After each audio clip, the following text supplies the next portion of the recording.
The clock at Marchmont Abbey struck 11 with solemn weight. Sir Reginald raised his brandy glass. Two absent friends. All drank. 10 minutes later he collapsed, lips blue, eyes wide in frozen horror. No wound, no weapon. Doors bolted from within, windows barred with iron. 5 souls stood outside, each nursing a venomous secret. And only one thing stood out, the black-veiled woman mourning for 12 years. Yet now, behind the lace, she smiled. Chapter 1. The little gray cells are summoned. The Orient Express had long since ceased to be a novelty for Hercule Poirot, yet he still found a certain satisfaction in its rhythms.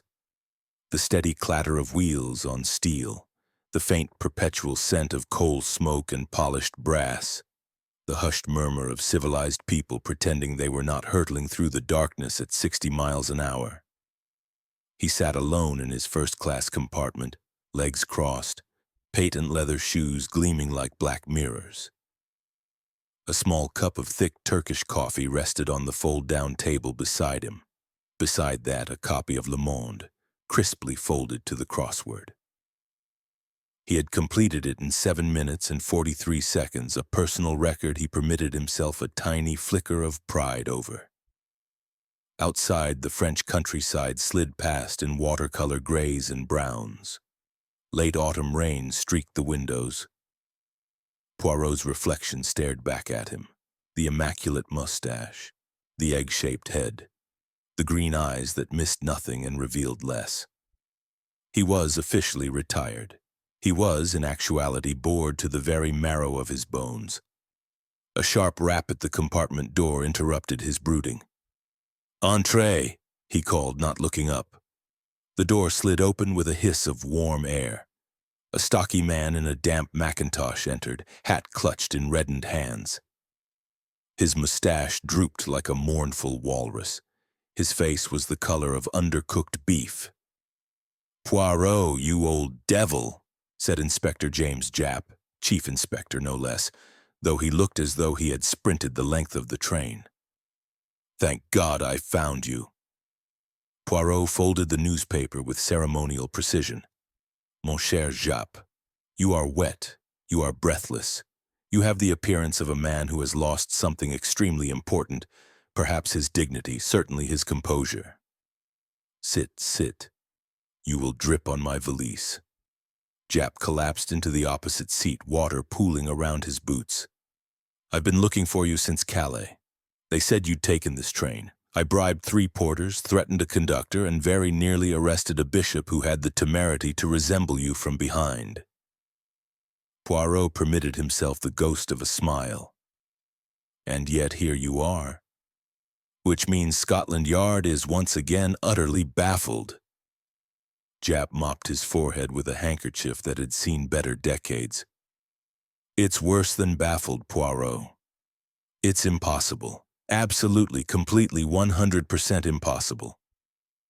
And if we don't solve it within 48 hours, the assistant commissioner will have my guts for garters." Poirot's eyes brightened, the way a cat's do when a particularly plump mouse wanders into view. "Tell me," he said softly. Japp leaned forward.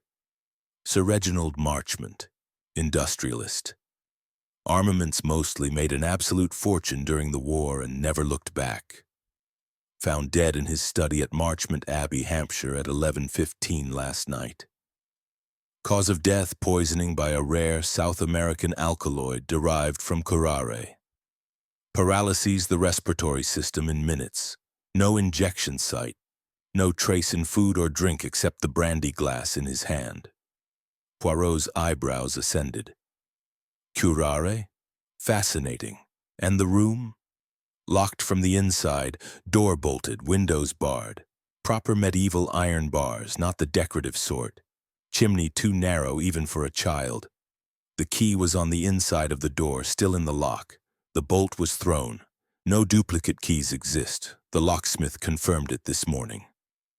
Poirot stroked his mustache thoughtfully. "And the household?" 5 guests plus staff. All accounted for at the time of death. Alibis that appear unbreakable. Appear, Poirot repeated, savoring the word. Always the most dangerous word in the English language. Proceed. Japp counted on his fingers, a habit Poirot found simultaneously endearing and infuriating. First, Miss Lavinia Siddons, 28, Sir Reginald's niece and sole heir, stands to inherit something in the region of £750,000. She was in the drawing room with 2 other guests when her uncle retired to his study at 10:45. Second, Colonel Aubrey Arbuthnot, late of the 14th Punjab Regiment. Old feud with Marchmont, something about a court-martial in Peshawar in 1921. Marchmont ruined him. The colonel was heard to say only last week at his club that he would put a bullet in the blackguard one day. He was playing billiards with... Third, Poirot interrupted gently. Let me anticipate. A doctor, perhaps. One who has been dismissed from his position? Japp stared. How the devil? Poirot waved a hand. It is a pattern. The dismissed physician is almost obligatory in English country house murders. Continue. Dr. Felix Hawthorne. Used to be the family doctor until Marchmont sacked him 6 months ago for professional incompetence. Though rumor says Hawthorne was treating Lady Marchmont for morphine addiction before she died. Hawthorne claims he was walking in the gardens, alone, at the time of death. Claims, Poirot murmured. Fourth, Miss Gloria Devereux, actress, currently appearing, or rather not appearing, in a West End revue that is closing next week. Rumored to have been Marchmont's mistress. He was threatening to cut her off. She says she was in the conservatory, also alone, smoking Turkish cigarettes and feeling sorry for herself. And fifth, Jappy hesitated. Fifth is odd. Mrs. Ophelia Graves, Sir Reginald's private secretary, been with him 12 years, wears widow's weeds constantly, though her husband died in 1919. Never leaves the house without a veil. Utterly devoted, or so everyone believed. She was seen going into the study at 10:42 to take dictation, came out at 10:49. Sir Reginald was alive then. She brought him his nightly brandy. After that, no one entered or left until the body was discovered. Poirot closed his eyes. In the darkness behind his lids, he saw it. The oak-paneled study, the dying fire, the old man raising his glass in a toast to absent friends. The faint, bitter scent that was not almond, but something far more exotic and lethal. Curare, he said at last, almost dreamily. To obtain refined curare in England in 1936 requires either considerable medical knowledge or criminal connections of a very high order.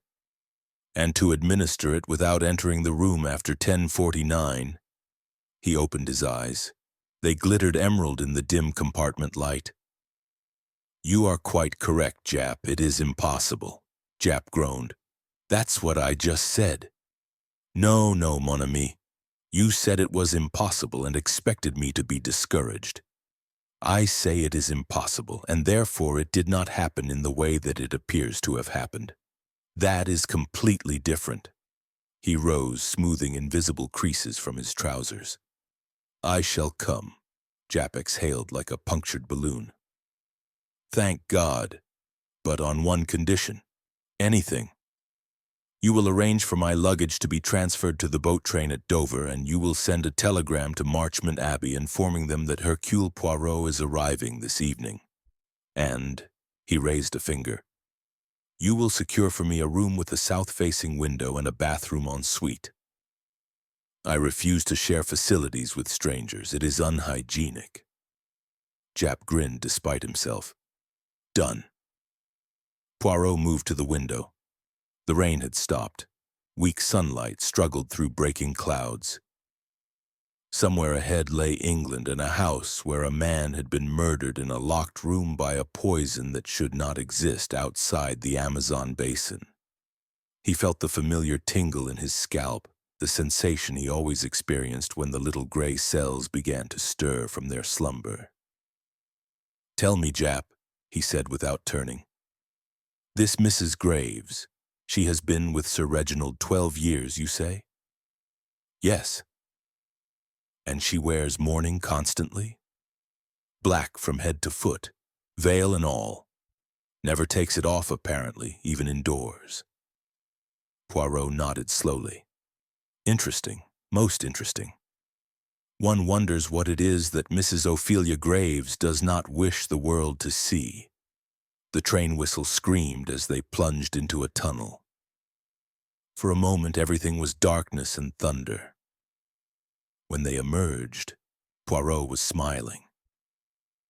The game, as he had once told Hastings in a different lifetime, was afoot. Chapter 2. The House That Suspicion Built. The Bentley purred up the gravel drive like a satisfied panther, headlights cutting through the Hampshire dusk. Rain had turned to mist. The ancient yew trees loomed on either side, their gnarled branches clawing at the sky like the fingers of drowned men. Marchmont Abbey rose before them at last, a brooding Elizabethan pile of weathered stone, chimneys bristling, windows glowing with sullen amber light. Even in the gathering darkness, Poirot could feel its weight, the weight of centuries, centuries of pride, secrets, and sudden death. Inspector Japp shivered beside him. Place gives me the creeps. Built in 1580, they say. Probably got a dozen skeletons in the priest holes. Poirot adjusted his Homburg. Skeletons, mon ami, are considerably less troublesome when they remain in their holes. A butler who looked as though he had been carved from the same oak as the front door admitted them. The entrance hall was vast and cold, suits of armor standing sentinel beneath a hammer-beam roof black with age. A mourning wreath of black crepe and white lilies hung on the door, still dripped rainwater onto the flagstones, each drop sounding like a slow tear. They were expected. Miss Lavinia Siddons awaited them at the foot of the great staircase. She was perhaps 28, tall, with the kind of bone china beauty that looked as though it might shatter under the slightest pressure. Her black bombazine dressed her from throat to wrist to ankle, her only ornament a cameo brooch at her throat depicting a weeping willow. Her eyes were red-rimmed, yet dry. Grief or fury, Poirot could not yet tell. "Monsieur Poirot," she said, voice brittle. "My uncle spoke of you often. He said you were the only man in Europe whose brain functioned like a precision instrument rather than a sweat pudding." Poirot bowed. "Your uncle flattered me, though I confess I prefer a good sweat pudding to most English brains I have encountered." A flicker of something, amusement, crossed her face, gone as quickly as it came. "This way. The others are in the long gallery. We have been waiting." She led them through corridors paneled in dark oak that seemed to absorb the light. Ancestral portraits glared down. Marchmonts in ruffs, in periwigs, in military scarlet, everyone with the same arrogant hook to the nose, the same cold eyes.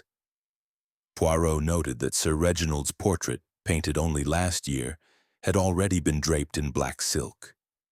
The long gallery smelled of beeswax, damp stone, and something metallic beneath. Fear, perhaps. 4 people turned as they entered. Colonel Arbuthnot stood before the cavernous fireplace, ramrod straight, mustache bristling like a bayonet. His face was the color of old teak, eyes pale blue and icy. He wore tweeds that had seen better decades and a regimental tie that had not even mourning could persuade him to remove. "Poirot, eh?" he barked. "Heard of you? Good man in a tight corner, they say. Though I can't see what a blasted foreigner can do that Scotland Yard can't." Japp bristled. Poirot merely smiled. "Colonel, I am Belgian, not Eskimo, and I assure you I have solved tighter corners than this." Dr. Felix Hawthorne lounged in a tapestry chair, long legs crossed, silver cigarette case glinting in manicured fingers. He was perhaps 40. Handsome in a saturnine way, with slick black hair and a smile that never reached his eyes. His evening clothes were faultless, the black armband on his sleeve the only concession to death. "Enchanté, Monsieur Poirot," he drawled. "I've read your monographs on cigarette ash and the varieties of bootlace knots. Fascinating, though I confess I expected someone taller." Poirot's eyes gleamed. "And I, Doctor, expected someone less obvious in his contempt. We are both disappointed, n'est-ce pas?" Hawthorne's smile thinned. Miss Gloria Devereux had placed herself advantageously beneath a chandelier so that the light turned her platinum hair into a halo and her black velvet gown into liquid night. She was beautiful in the way a diamond is beautiful, hard, cold, and sharp enough to cut. A long ebony cigarette holder dangled from crimson fingertips. "So you're the famous little man," she said, voice husky with Gauloises and West End opening nights. "Reggie always swore you'd sort out anything short of the second coming. Though I must say, darling, you're even tinier than the photographs." Poirot inclined his head. "Mademoiselle, I may be small in stature, but I assure you my methods are perfectly formed." In the corner, half in shadow, sat the fifth person, Mrs. Ophelia Graves. She wore mourning as though she had invented it. Black silk, black lace, black gloves, and over her face a veil so dense that only the faintest suggestion of features showed through. Her hands were folded in her lap with monastic calm. She had not moved since they entered, nor spoken. She might have been a statue carved from midnight. Poirot's gaze lingered longest on her. Lavinia broke the silence. "My uncle was convinced someone meant to kill him. Only last week he said, his exact words, 'There's a viper in this house, Lavinia, and one day it will strike.'" "And did he name the viper, mademoiselle?" She hesitated. "He changed his will 3 times in the last month. Cut people in, cut people out. Said he wanted to see who showed their true colors." Colonel Arbuthnot snorted.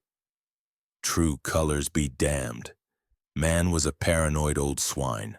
Ruined me in 21 over a lying native witness. I told him to his face I'd see him in hell." "Yet you accepted his hospitality?" Poirot observed mildly. The colonel's face darkened. "A man must eat." Dr. Hawthorne exhaled smoke through his nose like a dragon. "Sir Reginald dismissed me because I refused to prescribe unlimited morphine to his wife before she died. He called it incompetence. I called it ethics. He threatened to have me struck off. I told him he'd die regretting it." He smiled thinly. "Apparently he did." Gloria Devereux laughed, a sound like breaking glass. "Oh, darling, we all threatened to kill Reggie at some point. He had that effect on people. Personally, I was rather relying on him to finance my next show. Now I suppose I'll have to find another elderly admirer with a weak heart and strong checkbook." Mrs. Graves stirred at last. Her voice, when it came, was soft, cultured, utterly without inflection. "Sir Reginald was kind to me. Kinder than anyone has ever been. I have no reason to harm him." The veil trembled slightly, as though whether from emotion or draught no one could tell. Poirot walked slowly around the room, hands clasped behind his back, taking in every detail. The arrangement of chairs, the half-empty brandy decanter on the sideboard, the way the firelight caught on Gloria's diamonds and then slid away from Mrs. Graves as though even light feared to touch her. He stopped before the veiled woman. "Madame Graves, you were the last person to see Sir Reginald alive, I believe?" A pause. "I took dictation, yes. From 10:42 until 10:49. He was in perfect health when I left him." "And you brought him his nightly brandy?" "I did." "From that very decanter?" Another pause, longer this time. "Yes." Poirot turned to the others, eyes bright. "Eh bien, we have motives in abundance, we have threats, we have opportunity, or the appearance of opportunity. What we do not have is the truth." He smiled suddenly, brilliantly, terrifyingly. "But we shall. Outside, thunder rolled across the downs like distant artillery. The storm that had been threatening all day finally broke, rain lashing the windows in furious sheets. In the long gallery of Marchmont Abbey, suspicion settled over the company like a shroud. And somewhere in the shadows, the veiled woman waited. Chapter 3. The Locked Room. The study door stood at the end of a narrow corridor lined with faded tapestries depicting long-forgotten Marchmonts, hunting stags through primordial forests. A single police constable guarded it, young, pale, and trying very hard to look impassive.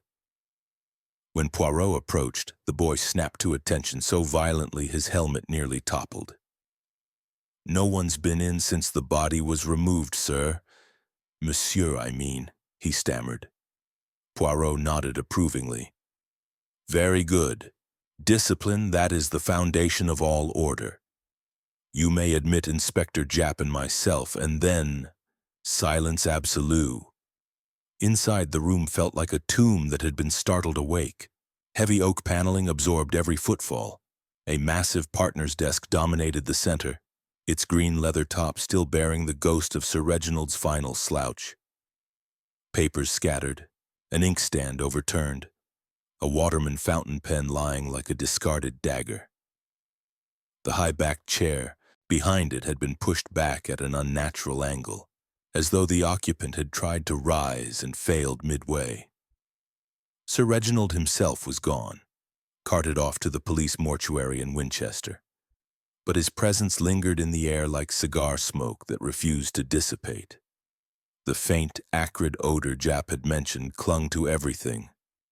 Not quite bitter almonds, not quite apple pips, but something sharper, more exotic. Poirot inhaled deeply, eyes half closed. "Curare," he murmured, "refined to almost purity. The Indians of the Orinoco use it on their arrows. One scratch and a jaguar falls within minutes.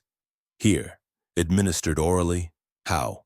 In quantity sufficient to kill a man in his chair without a mark upon him." Japp shivered, though the fire still smoldered in the grate.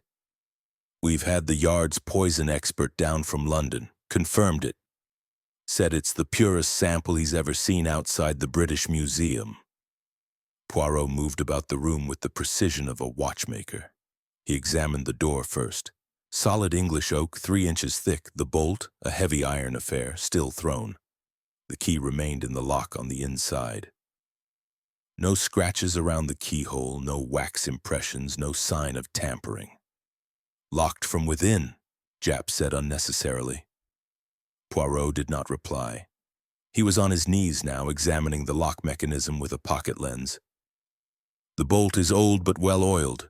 No resistance. Whoever threw it did so with calm deliberation."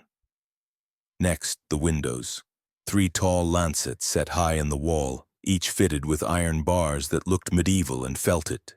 Cold, rough, pitted with rust, yet immovable. Poirot grasped one and pulled with all his modest strength. It did not budge. The glass was intact, the catches fastened. "The chimney?" Japp suggested without hope. Poirot glanced up the flue. Even a contortionist of the Cirque d'Hiver could not descend that, and the soot, it is undisturbed. He stood in the center of the room, hands clasped behind his back, turning slowly like a compass needle seeking north. On the desk, the crystal brandy glass still containing a finger of amber liquid. Beside it, the decanter half full. Poirot lifted the stopper, sniffed delicately. The brandy is innocent. The poison was in the glass alone. 1 swallow, perhaps 2, and paralysis begins. The victim feels his lungs turn to stone. He tries to cry out. Poirot placed a hand dramatically to his throat, but no sound emerges. He dies in silence, staring at his murderer, or at the place where his murderer was. Japp swallowed. But no one was here. Précisément. Poirot's gaze fell upon the bell pull, crimson silk rope ending in a tarnished tassel. It hung straight and undisturbed. He did not ring for help. Curious that. A man feeling death approach, would he not clutch at the bell pull? Yet it hangs perfectly straight, not one fiber displaced. He crouched again, this time examining the carpet, a vast Turkish rug in reds and blues now sadly faded. His gloved fingers moved across it like a pianist's over silent keys. And there, caught on the brass fender that encircled the hearth, a single black thread, no longer than a fingernail, fine as gossamer. Poirot plucked it free with tweezers and held it to the light. Silk, morning silk, from a lady's veil unless I am very much mistaken. Jap leaned in. Could be from anyone. Half the women in the house are in black. Half the women, yes, but only one wears a veil, thick crepe veil indoors, even by firelight. Only one. He slipped the thread into a small envelope with the satisfaction of a collector acquiring a rare stamp. Poirot moved to the desk again. Among the scattered papers, a half-written letter to his solicitor. I have reason to believe that my life is in danger from a person in this house. The sentence unfinished. A new will dated only last week, leaving everything to Lavinia but with curious codicils disinheriting various legatees. For reasons that will become apparent. A photograph of a beautiful woman in 1920s evening dress, Lady Marchmont presumably, staring out with haunted eyes.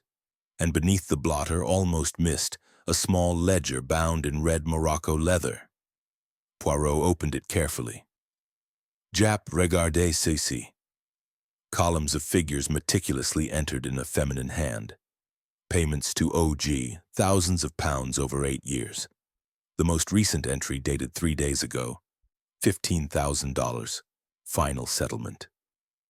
OG, Jap read over his shoulder. Ophelia Graves? Perhaps.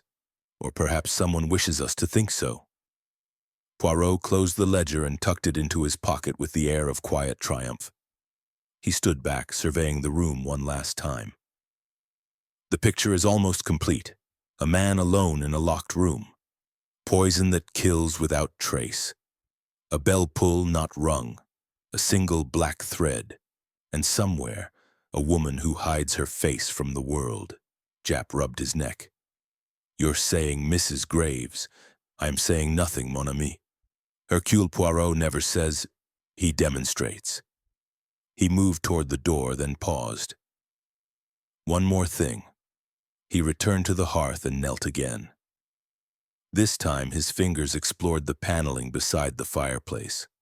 A low click, and a small section of oak swung inward, revealing a narrow space barely large enough for a ledger or two.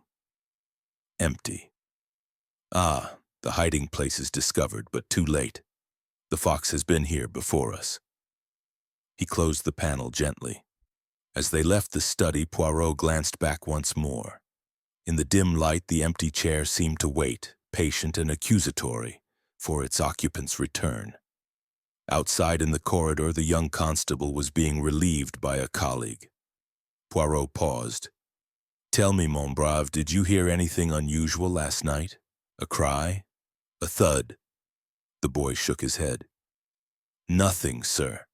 Only Miss Siddons screaming when she found him. Like a banshee it was.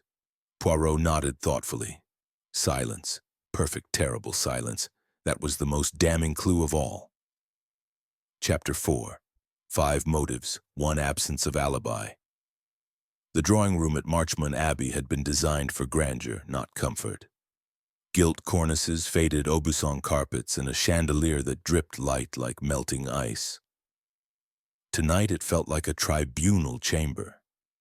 Poirot had arranged the chairs in a precise semicircle facing the marble fireplace. A small table at his elbow held his notebook, a silver propelling pencil, and a single object covered by a silk handkerchief. The 5 suspects sat as though posed for a particularly venomous group portrait. Outside, the storm had settled into a steady, mournful downpour. Rain lashed the tall windows in rhythmic gusts. Wind moaned in the chimneys like a soul denied entrance to heaven. Poirot stood with his back to the fire, hands clasped behind him, small and immaculate and utterly in command. Mesdames, Messieurs, he began, voice soft yet carrying to every corner. "We are here to establish truth. Not the truth of emotion, which is fickle, nor the truth of gossip, which is poisonous, but the cold, clear truth of fact. I ask only that you listen, and that you answer when I require it." He let the silence stretch until it became uncomfortable. "Let us begin with opportunity." He moved to a small occasional table on which stood the brandy decanter and 6 clean glasses. At 10:42 last evening, Mrs. Ophelia Graves entered the study to take dictation. She departed at 10:49 carrying Sir Reginald's nightly brandy. 1 measure poured from this very decanter. Correct? Mrs. Graves inclined her veiled head almost imperceptibly. At 11 o'clock, the grandfather clock in the hall struck. At 11:15, Miss Siddons, concerned that her uncle had not emerged, knocked upon the study door. No answer. She fetched the butler. The door was broken down.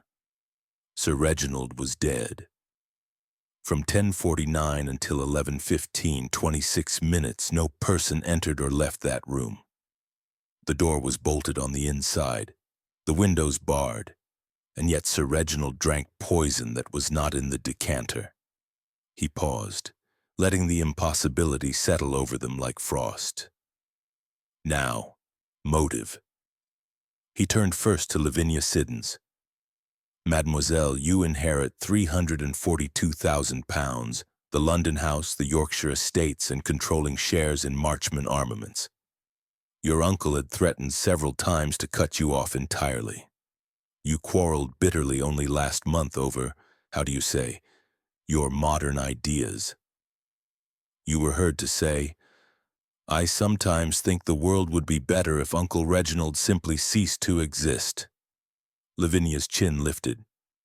"I was in the drawing-room with Miss Devereux and Colonel Arbuthnot from 10:30 onward. We played 3-handed bridge until the scream. Ask them." Poirot's eyes flicked to the others. Neither denied it. He turned to Colonel Arbuthnot. "Colonel, in 1921, Sir Reginald gave evidence at your court-martial that resulted in your forced retirement on half-pay. You have lived modestly ever since. Last week you received a letter from him, read aloud at your club, stating that your annual pension of £200 would cease immediately. You replied in writing that you would settle the account in person. You were seen leaving the billiard room at 11 sharp, alone, for a cigar on the terrace. You returned 20 minutes later." Arbuthnot's face was scarlet. "I needed air. The room was hot.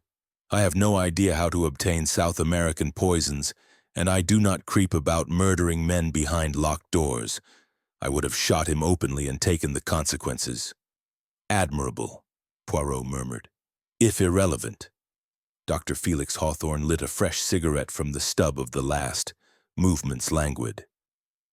"Doctor, 6 months ago, Sir Reginald accused you of over-prescribing morphine to his late wife.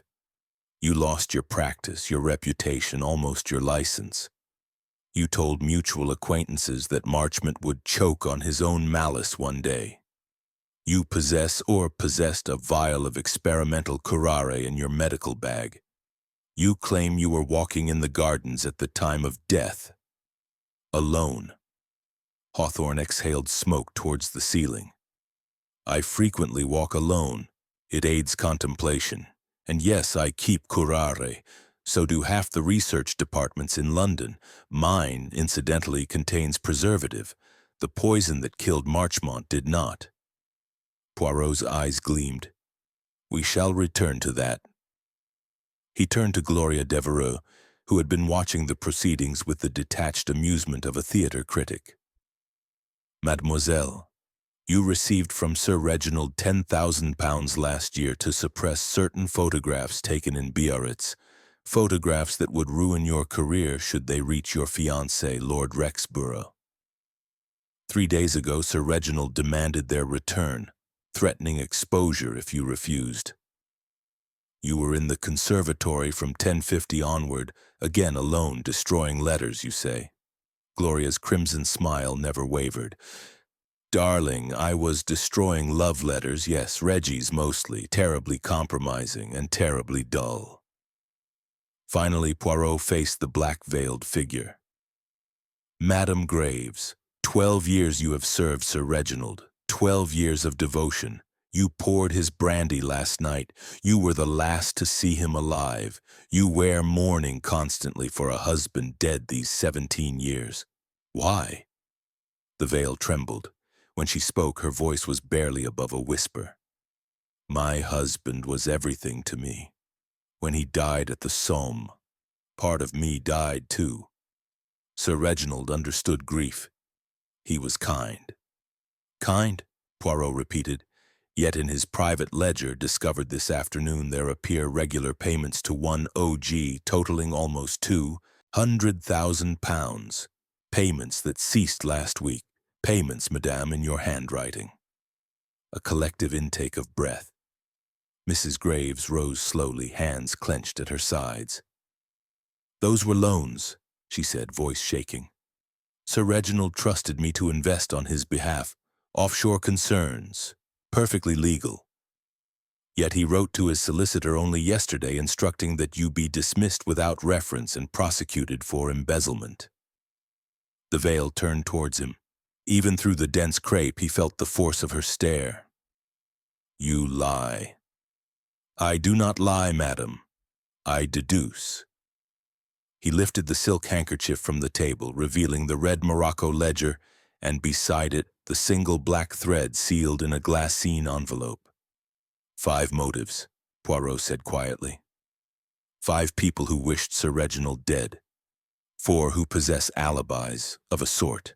1 who possesses none at all. He looked directly at Mrs. Graves. 1 who entered that study at 10:42 carrying more than dictation paper. 1 who left at 10:49 carrying death in a crystal glass. Mrs. Graves took 1 step back. The firelight caught the edge of her veil, and for an instant, Poirot thought he saw something, tears or triumph. Then the lights flickered wildly as thunder crashed directly overhead, and for 1 heartbeat the entire room was plunged into darkness. When the chandelier steadied again, Mrs. Ophelia Graves was seated once more, hands folded, veil immaculate, as though she had never moved. But Poirot had seen the gloved fingers tighten just once like the claws of a cat preparing to spring. The game had entered its second act. Chapter 5. The Actress and the Photographs. The storm had passed by midnight, leaving behind a dripping, breathless hush. Marchmont Abbey felt as though it had been washed clean of sound. Even the grandfather clock seemed to tick with guilty softness. Poirot had not gone to bed. Instead, he sat alone in the small morning room that had been given him as an office. A single green-shaded lamp pooling light across scattered papers, the red ledger, and the envelope containing the black thread. A cup of tisane steamed beside his elbow, chamomile and verbena. He refused to drink English tea after 9 o'clock. He was turning the thread over and over between kid-gloved fingers when the door opened without ceremony. Gloria Devereux entered like a woman walking onto a stage whose curtain had risen too early.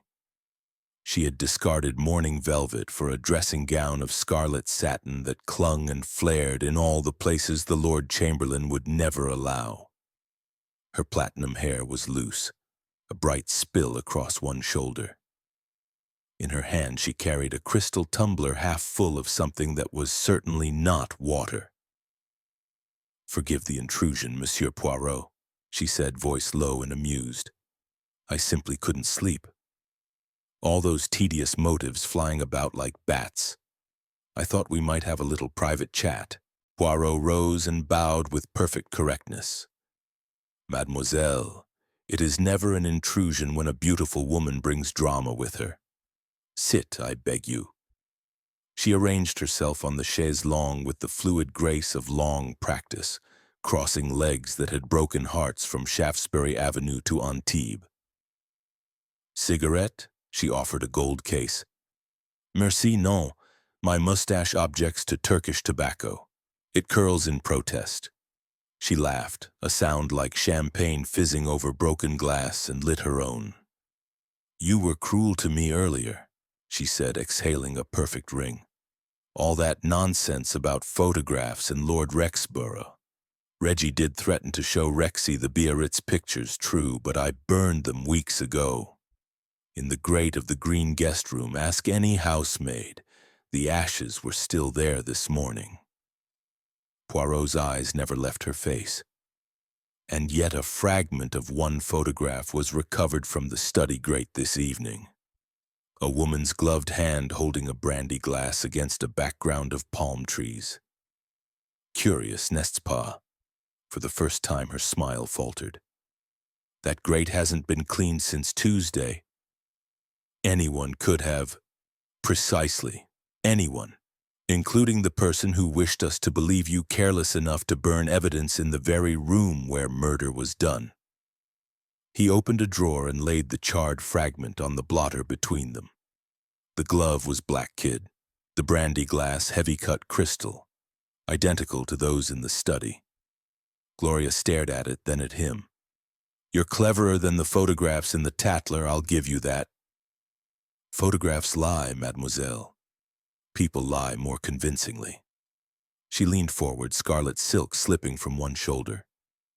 "Very well. Cards on the table. Yes, I was Reggie's mistress, for 2 years. He was generous when it suited him and vicious when it didn't. 3 weeks ago he discovered I'd been seeing Rexy. Rexy has prospects, darling, and Reggie had only regrets. He threatened to send the photographs to the newspapers unless I paid him £50,000. I laughed. He slapped me. I slapped him back harder. End of romance. And the curare?" She gave a delicate shudder. "I wouldn't know curare from curry powder. I faint at the sight of blood, and poison seems so suburban." Poirot picked up the fragment again. "This hand, you observe, wears no rings. Yet you, mademoiselle, have not removed that emerald on your right hand since I arrived. Even in your dressing gown you keep it. A gift from Lord Rexborough, perhaps." Her fingers closed protectively over the stone. "Sentimental value. Or insurance that Rexy does not see photographs of you in another man's arms." She stubbed the cigarette out with unnecessary violence. "You're wasted on murder, Monsieur Poirot. You should be writing dialogue for Mr. Coward." The door opened again, this time admitting Colonel Arbuthnot in a violently checked dressing gown. His mustache bristled with indignation. "Thought I heard voices. Miss Devereux, this is hardly the time." Gloria rose in one fluid movement. "Really, Colonel, you're becoming quite the chaperone. One might think you were jealous." The Colonel flushed to the roots of his hair.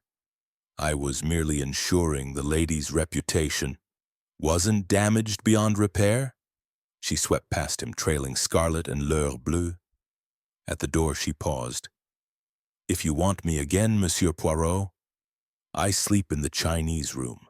The bed is Ming, the sheets are silk, and the lock is disappointingly efficient." She was gone. Arbuthnot cleared his throat like a man gargling gravel. "Damned impudent filly, in my day." "In your day, mon colonel," Poirot interrupted gently. "Ladies did not need to blackmail their lovers, and lovers did not die of curare in locked rooms. Progress is a mixed blessing." Arbuthnot stared at the charred photograph. "That's not her hand," he said suddenly. Poirot's eyebrows rose a fraction.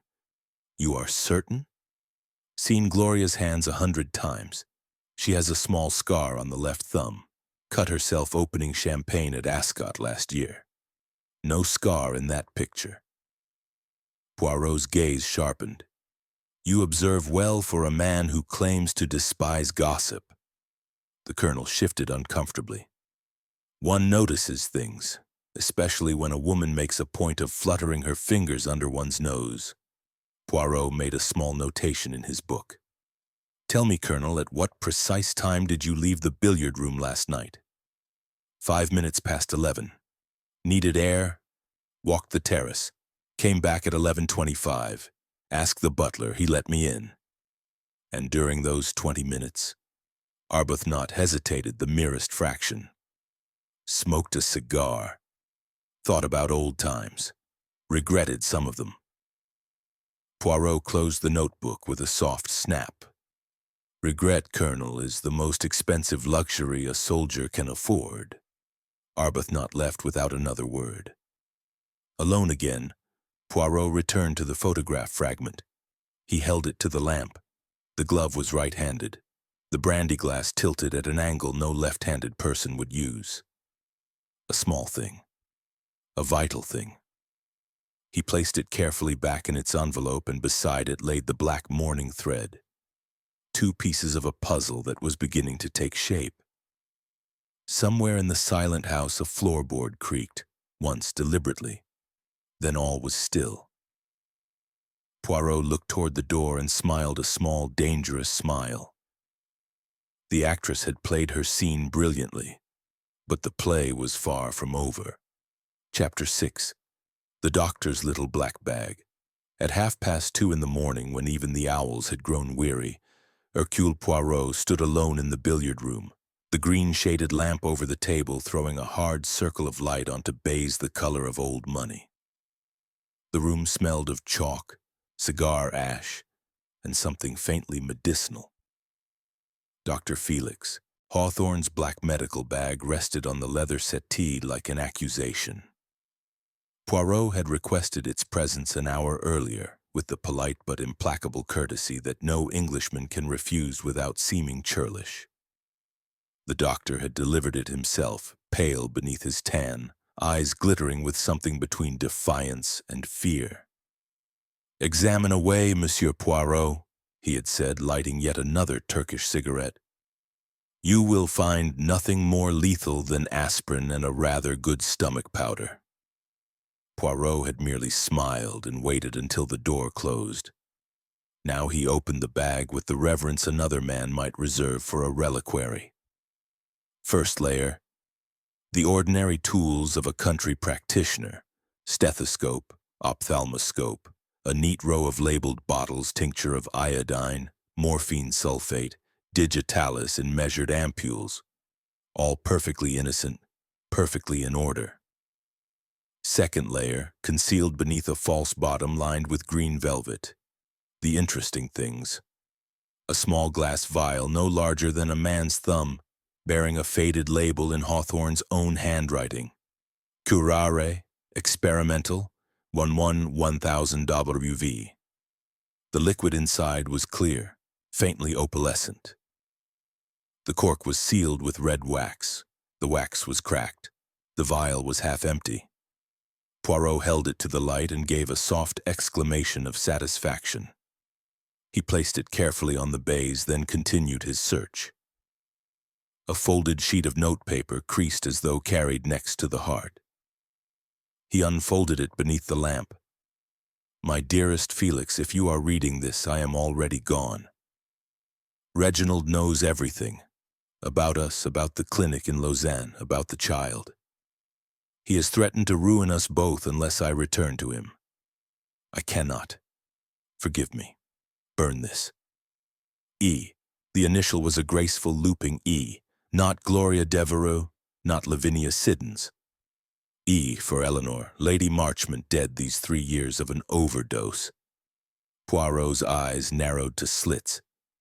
He returned the letter to its hiding place and delved deeper.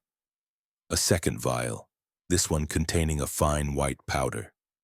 Labeled in the same hand, strychnine hydrochloride. Enough to kill a dozen men, and tucked into a side pocket a single black kid glove, right hand only. Its palm faintly stained with something that might once have been brandy. Poirot lifted the glove to his nose. The faint, acrid ghost of curare still clung to the leather. He was standing thus, glove in one hand, curare vial in the other, when the door opened without ceremony. Dr. Hawthorne stood on the threshold in a purple silk dressing gown, hair disheveled, eyes bloodshot. "I thought I might find you here," he said.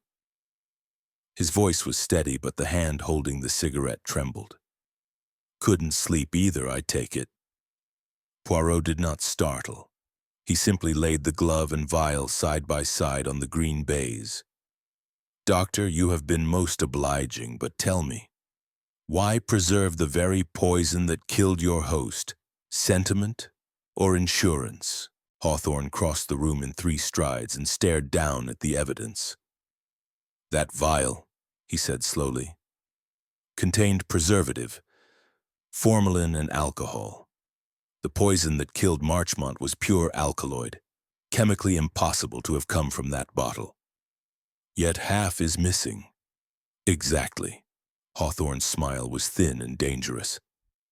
Someone wished you to think me careless enough to leave curare lying about. Someone who understands chemistry only well enough to fake it. Poirot inclined his head. And the letter from Lady Marchmont. Hawthorne's face drained of color. Where did you... Forgive me, a detective must sometimes trespass upon the secrets of the heart. She was with child, n'est-ce pas? Your child. Sir Reginald discovered it, blackmailed her into silence, then into the grave. Hawthorne sank into a chair as though his legs had been cut from under him. She took her own life in Lausanne, he whispered. Left me a note saying she could not bear the shame. Marchmont sent me a photograph of her body the day she died, with a message, 1 down. He laughed, a terrible cracked sound. I came here 6 months ago to kill him, slowly, painfully. I dreamed of it every night, but someone beat me to it. Poirot regarded him for a long moment. And the glove? I have never seen it before in my life. There was a silence broken only by the soft tick of the billiard-room clock. Poirot replaced each item with meticulous care, then closed the bag. You are a man who has suffered greatly, Doctor. But suffering does not confer innocence. Au contraire. He picked up the bag and moved toward the door. One more thing, Hawthorne said suddenly. Last night at 11:05 precisely, I was in the conservatory, not walking in the gardens. I saw someone leave the study wing by the side door, a woman in black, veiled. She moved quickly, toward the old ice house. Poirot paused, hand on the doorknob. You are certain it was a woman? Quite certain. The way she moved, hips, not shoulders. And the veil caught the moonlight for a second. Black lace. Poirot nodded once. Merci, Doctor. You have been more helpful than you know. He left Hawthorne staring at the green baize as though it might offer absolution. In the corridor outside, Poirot paused beneath a portrait of a bewigged Marchmont ancestor who looked down with the same cold arrogance as his descendant. The doctor's bag was heavier now, not with instruments but with motive refined to its purest form. Yet something did not fit. The curare in the vial was preserved. The curare in Sir Reginald was not. Someone had refined it further. Someone with access to a laboratory or to a very clever accomplice. Poirot's lips curved in a small, satisfied smile. The net was drawing tighter, and in the darkness of the house a veiled woman walked quickly toward secrets buried in ice. Chapter 7. The Colonel's revolver dawn came late to Marchmont Abbey, a sullen, pewter-colored light that seeped through the mullioned windows like dirty water under a door. Poirot had not slept. He stood now in the gun-room, a long, narrow chamber smelling of gun oil, wet dog, and old empire. Mahogany racks lined the walls, each holding matched pairs of Purdy's, Holland & Hollands, and one empty space where something had recently been removed.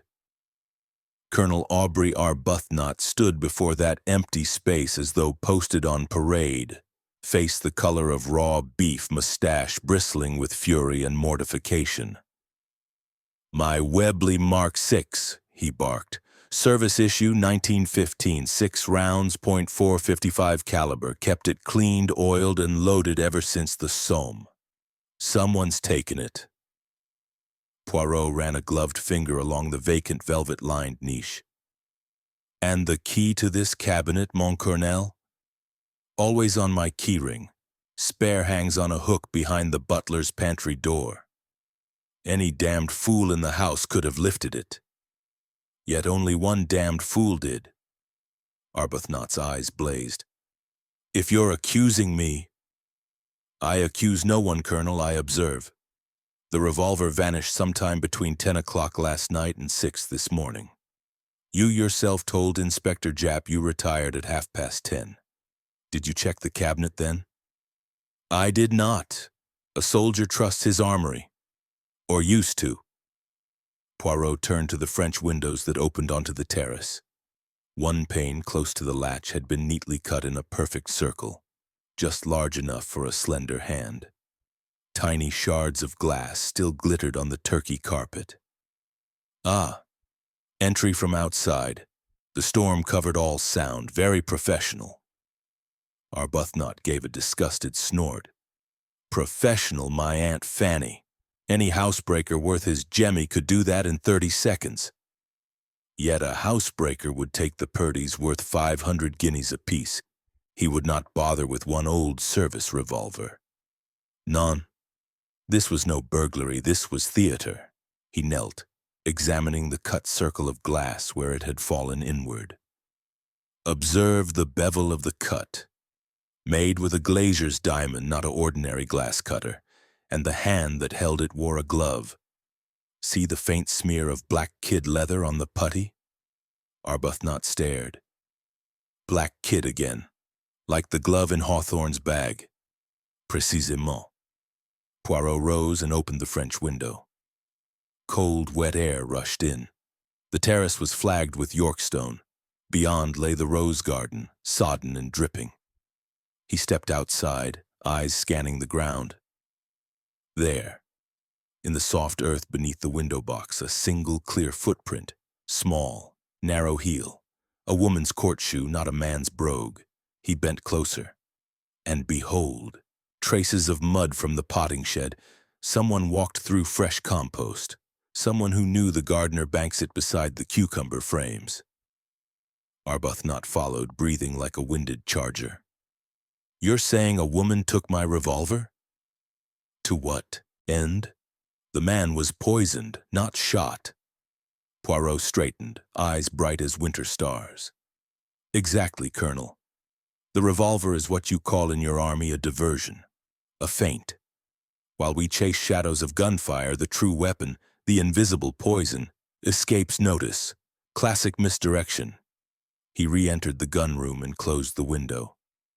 Tell me, Colonel, your tackle box. You fish, I believe? Arbuthnot blinked at the change of subject. Salmon on the Spey every August, what of it? Your fishing line. Silk, braided, very fine, very strong. Best Japanese gut, 50-pound breaking strain. And where is it kept? In the estate room with the rods. Why? Poirot did not answer. He was already moving. The estate room lay at the rear of the house, a chaos of rods, waders, creels, and landing nets. The tackle box, a handsome oak chest with brass fittings, stood open. One drawer had been pulled out roughly, its contents spilled across the table. Poirot lifted a spool of the translucent Japanese line. It had been cut cleanly, 40, perhaps 50 yards removed. He held it to the light.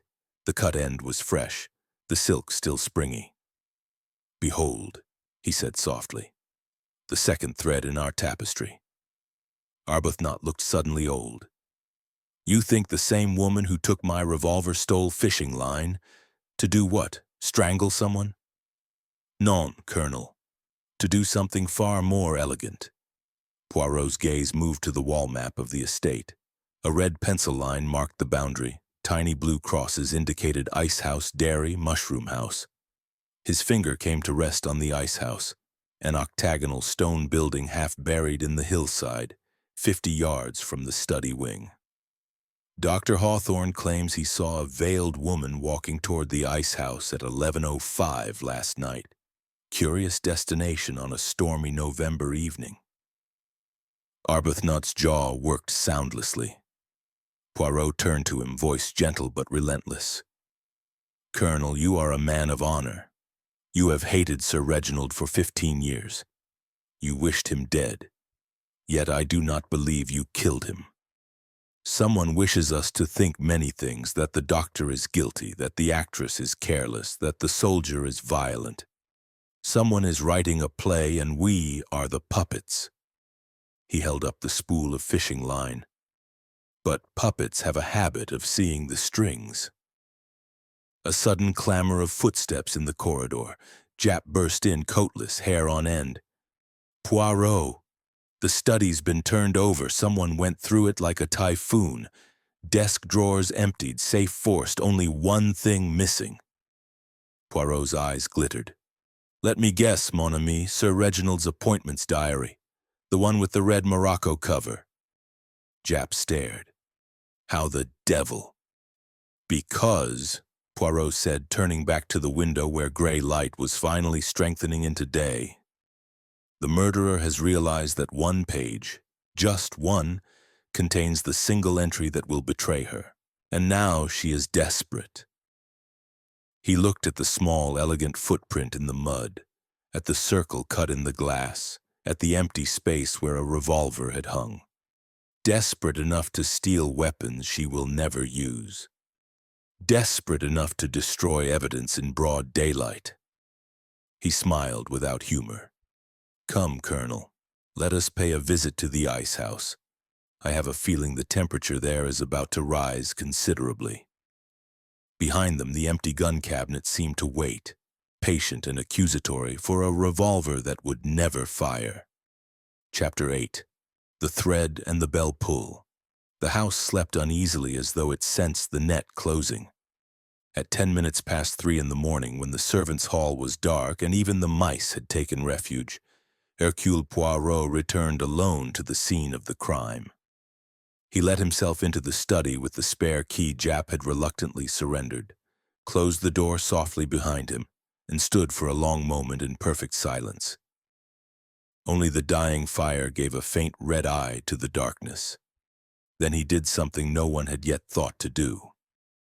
He lay full length upon the Turkish carpet, cheek almost touching the pile, and began to crawl slowly, methodically from the door to the fireplace, like a fastidious bloodhound who has taken against standing upright.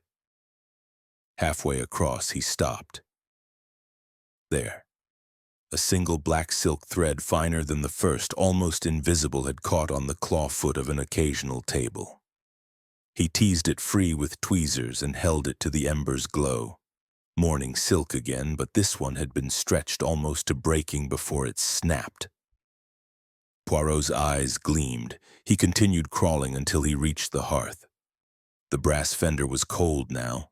Soot had settled in its crevices. He ran a gloved fingertip along the lower rail and found what he sought. A microscopic nick in the metal, bright where something thin and strong had sawed across it only once before whipping free. Rising, he moved to the bell pull. The crimson rope hung straight, innocent. He grasped it, gave an experimental tug. Nothing. The bell in the servants' corridor remained mute. The wire had been cut days ago, for repairs, the butler had said. Poirot smiled in the dark. He turned his attention to the oak paneling beside the fireplace, tall, seamless 17th-century work. He pressed, prodded, stroked with the devotion of a lover. At the third panel from the chimney breast, a low down, his fingers encountered the faintest depression. A soft click. A narrow section swung inward on concealed hinges, revealing a cavity no deeper than a folio volume. Empty, of course. Whatever had been hidden there was long gone. But on the lower edge of the cavity, caught like a confession, hung another black thread, this one still attached to a fragment of veil lace. Poirot detached it reverently. Next he examined the wainscot that formed the party wall between study and secretary's office. The paneling here was later, Georgian, less honest. He tapped, listened, tapped again. At shoulder height he found it, a small auger hole no thicker than a knitting needle, bored clean through the oak and masked on the study side by a carved acanthus leaf. He knelt once more. From his pocket he produced the spool of Japanese fishing line taken from the estate room. He threaded the loose end through the hole, across the hearth, under the brass fender, and up to the bell pull. The distance was exactly 4 meters 20. He weighted the far end with a brass paperweight, then retreated to the secretary's office next door. The little room was cramped, feminine, orderly to the point of obsession. A typewriter under its black shroud, neat stacks of carbon paper, a small spirit lamp for melting sealing wax, and against the shared wall a plain oak bookcase. Poirot moved the bookcase aside with surprising strength for so small a man. Behind it, at the exact height of the auger hole, was a second hole, this one countersunk, invisible unless you knew where to look. He fed the fishing line through from the study side until it emerged in the secretary's office. Then, with delicate precision, he tied the line to a slender ebony ruler, laid the ruler horizontally across 2 drawing pins hammered into the back of the bookcase, and gave an experimental pull. In the study, 4 meters away, the crimson bell pull lifted 6 inches and fell back with a soft thud. Poirot's breath came out in a long, satisfied sigh. The mechanism was exquisite in its simplicity. A woman seated at the secretary's desk, veiled, gloved, patient, pours poison into a brandy glass. She carries the glass into the study, sets it on the desk, chats, takes dictation, leaves at 10:49 exactly. She returns to her office, closes the door, moves the bookcase a fraction, threads the fishing line through the hidden hole. From the next room, Sir Reginald, relaxed, trusting, raises the glass in his nightly toast. At the precise moment, the veiled woman pulls the ebony ruler. The fishing line, stretched taut across the study hearth, tilts the heavy crystal decanter on its silver coaster. 1 measure, exactly 1, pours into the waiting glass already laced with curare. The line is released. The decanter settles silently. She withdraws the line, coil by coil. The black silk thread, part of her veil, caught on a splinter as she leans close to the hole, snaps and falls. She replaces the bookcase, smooths her veil, and waits for the clock to strike 11. 26 minutes of perfect, murderous calm. Poirot stood in the secretary's office, fishing line still in his hand, and felt the old familiar thrill course through him, the same thrill he had known in the desert with Lawrence, on the Orient Express, in the labyrinth at Styles. He had the method. Now he needed the woman. He returned to the study, restored the paneling, pocketed the black lace fragment, and was about to leave when his foot brushed something under the desk. He bent and retrieved a tiny object. A mother-of-pearl button, women's size, torn from a glove in haste. On the underside, almost invisible, 2 engraved initials. O.G. Poirot closed his fist around it. Outside in the corridor, a board creaked once, deliberately. He froze. The door handle turned with infinite slowness. Poirot stepped noiselessly behind the open door. A figure entered, black from head to foot, veiled, carrying a small, dark lantern whose beams swept the room like a searching eye. The figure moved straight to the secret panel, opened it, reached inside, and found nothing. A soft, almost inaudible sound of frustration. The veiled woman straightened, turned, and for 1 heartbeat the lantern light fell full upon the desk, upon the exact spot where the poisoned glass had stood. Poirot spoke from the shadows. Madame Graves, or should I say Mademoiselle? The lantern crashed to the floor and went out. In the sudden darkness, Poirot heard the whisper of silk, the quick intake of breath, the beginning of a scream that never came. Then the door slammed, footsteps raced away down the corridor, and the house swallowed the sound. Poirot did not pursue. He relit the lamp with steady-handed and looked at the fallen lantern. On its brass rim, a fresh smear of crimson lipstick. He smiled in the darkness, a small, terrible smile. The thread had led him to the bell pull. The bell pull had led him to the hole in the wall. The hole in the wall had led him to the woman who was not a widow at all. Tomorrow, when the house awoke, Hercule Poirot would pull the final string, and the veiled suspect would dance. Chapter 9. The Unveiling. The Long Gallery, 8 o'clock in the morning. Weak November sun filtered through tall windows and laid pale rectangles across the carpet as though the house itself were holding its breath. They were all there, arranged exactly as Poirot had requested.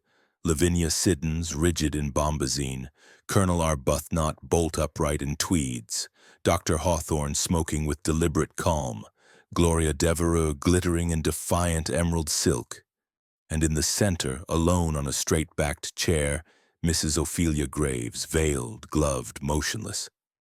Poirot stood before the cold hearth, small, immaculate, terrible.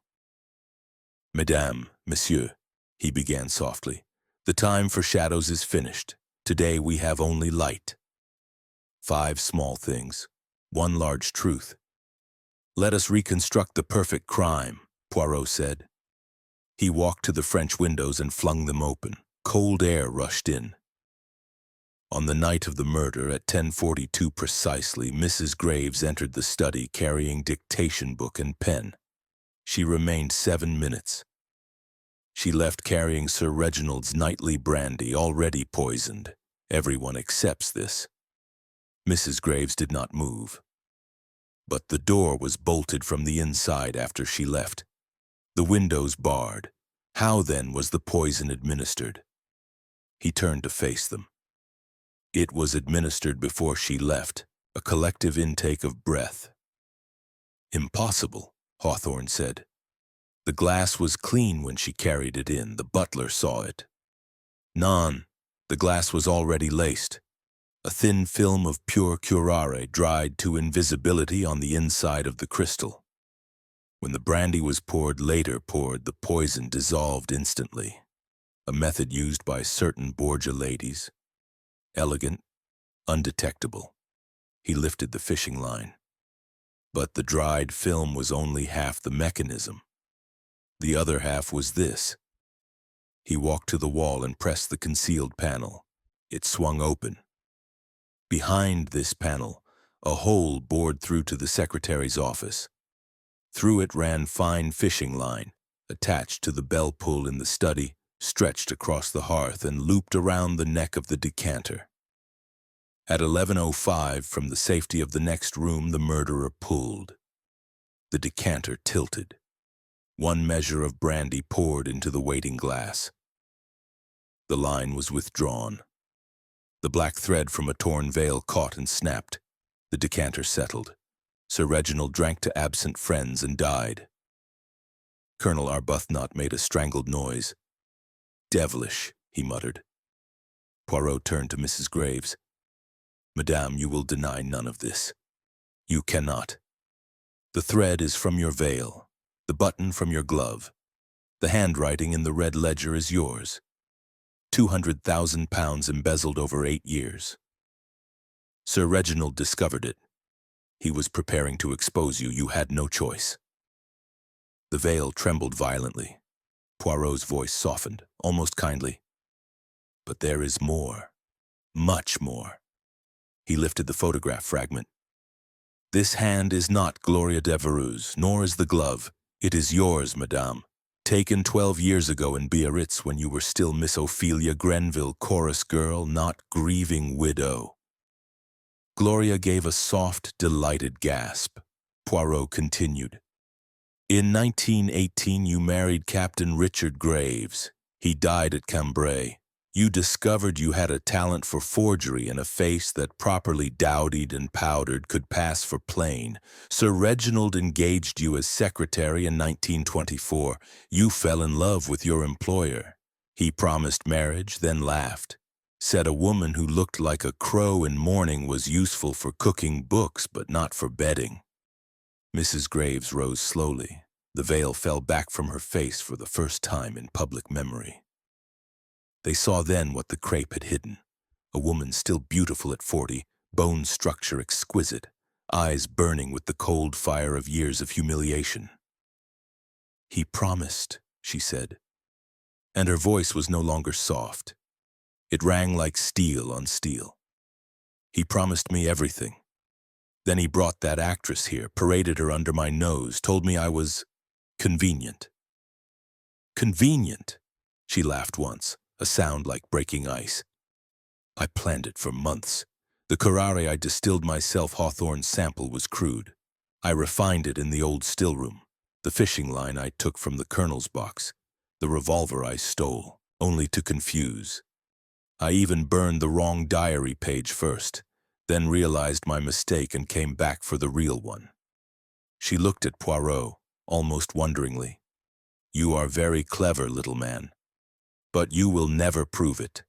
The line is destroyed, the veil mended, the button lost. Poirot smiled.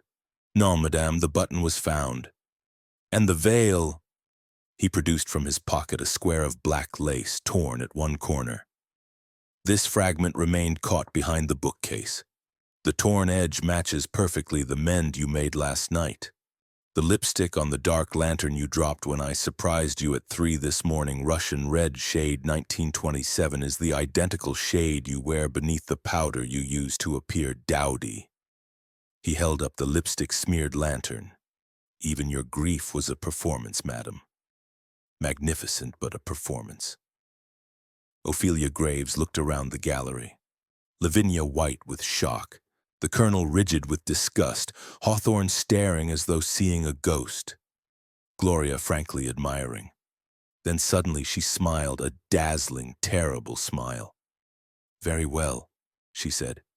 I killed him, and I would do it again.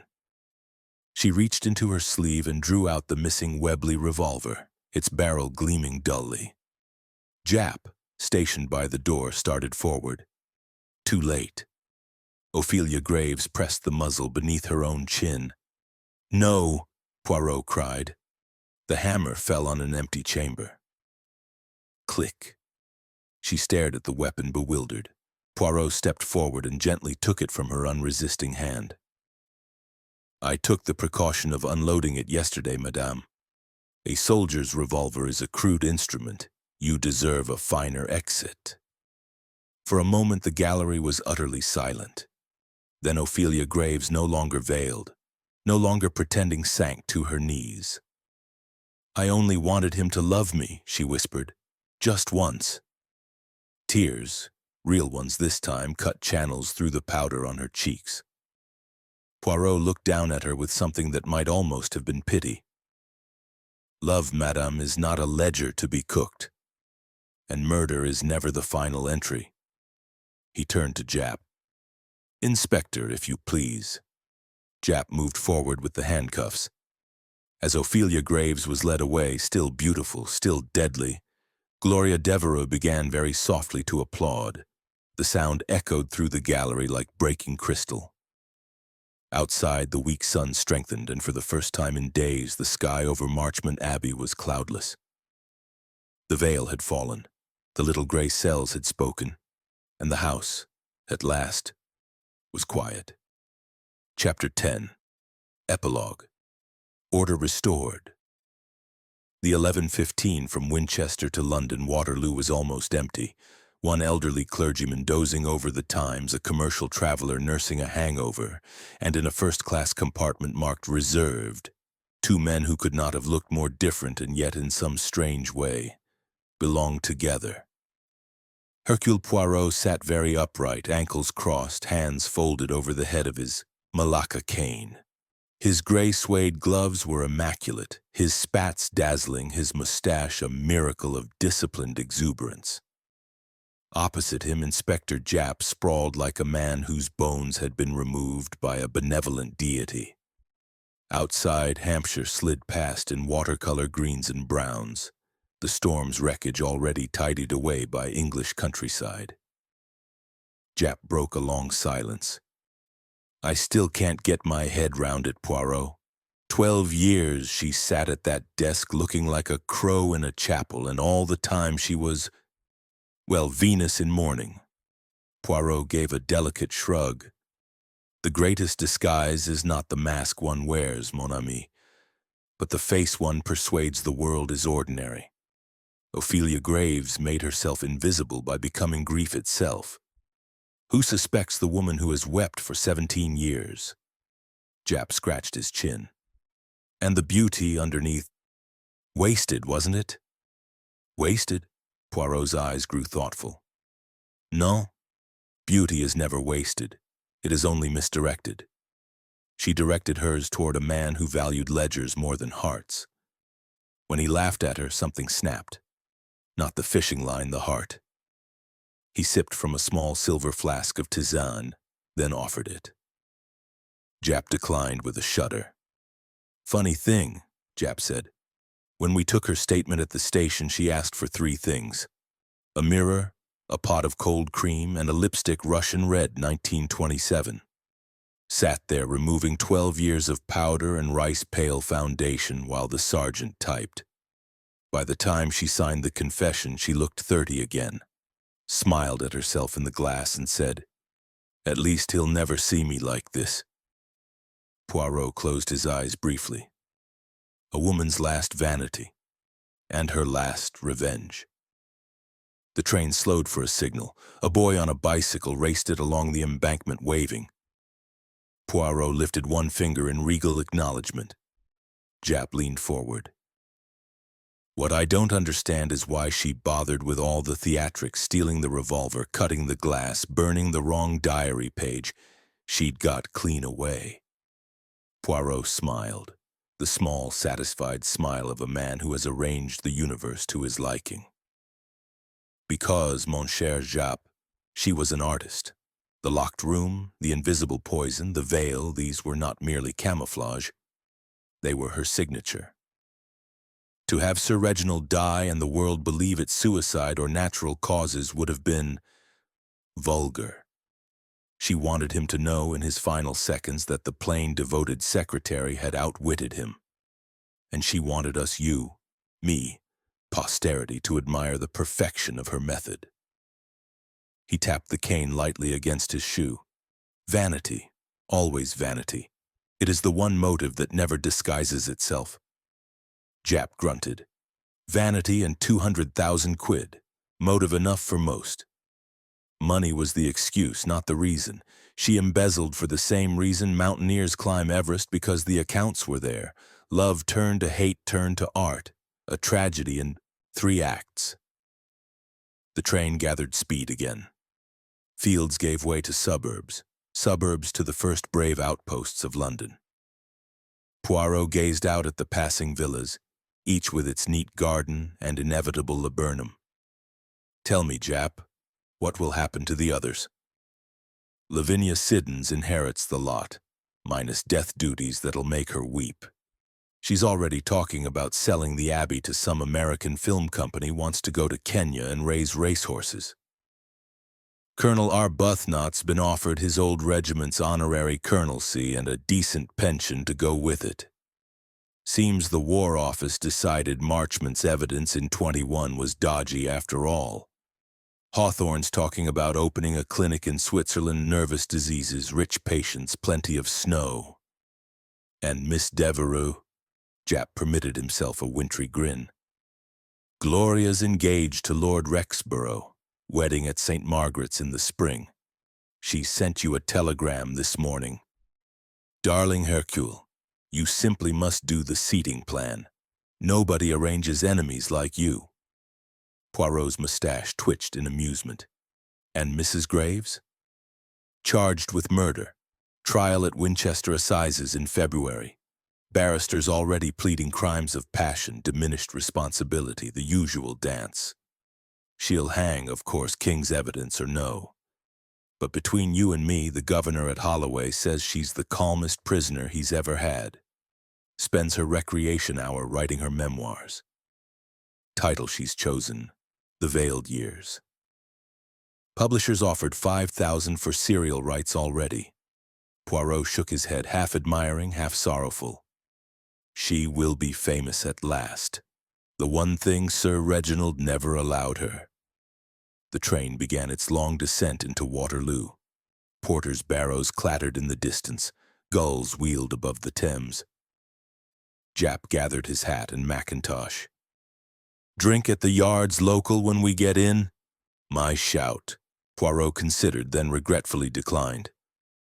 Alas, I have promised myself a small celebration.